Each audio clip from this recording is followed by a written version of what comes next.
اللہ کے نظام میں رزق بڑھنے کا ایک ہی قانون ہے، جتنا تقسیم کرو گے اتنا بڑھتا چلا جائے گا۔ جھکو صرف وہاں پر جہاں تمہیں جھکانے کی ضد نہ ہو۔ حرام اور حلال پر کوئی لیبل نہیں لگا ہوتا، ان میں جو چیز فرق کرواتی ہے وہ ہے خوف خدا۔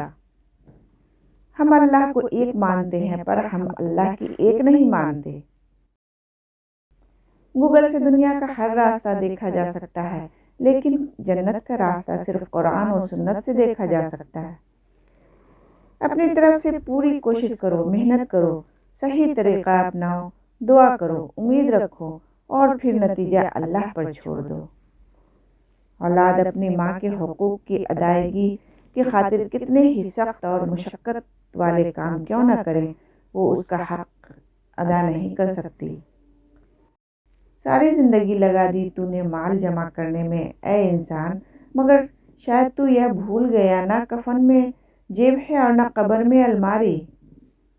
جسم سے میل صاف کر لیتے ہیں لیکن دلوں سے نفرتیں صاف نہیں کرتے۔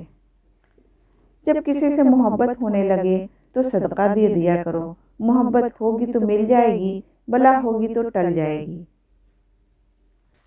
اے اللہ، جتنے بھی دل، جتنے بھی صبر، جتنی بھی آنکھیں، جتنے بھی آنسو، جتنے بھی التجائیں، جتنی بھی امیدیں، جتنے بھی یقین، سب تیرے کن فیکون کے منتظر ہیں۔ میرے اللہ سب کے حق میں بہترین فیصلے فرما دے، سب کے دلوں کو مطمئن کر دے اور نظر رحمت فرما دے سب پر، آمین۔ جانتے ہو بد نصیب شخص کون ہوتا ہے؟ جسے اپنے رب سے دعا مانگنے کا وقت نہ ملے۔ بھروسہ خود پر کرو تو طاقت بن جاتا ہے، دوسروں پر کرو تو کمزوری بن جاتا ہے۔ تعلق بھی رزق کی طرح ہوتا ہے، بدنیتی آ جائے تو برکت ختم ہو جاتی ہے۔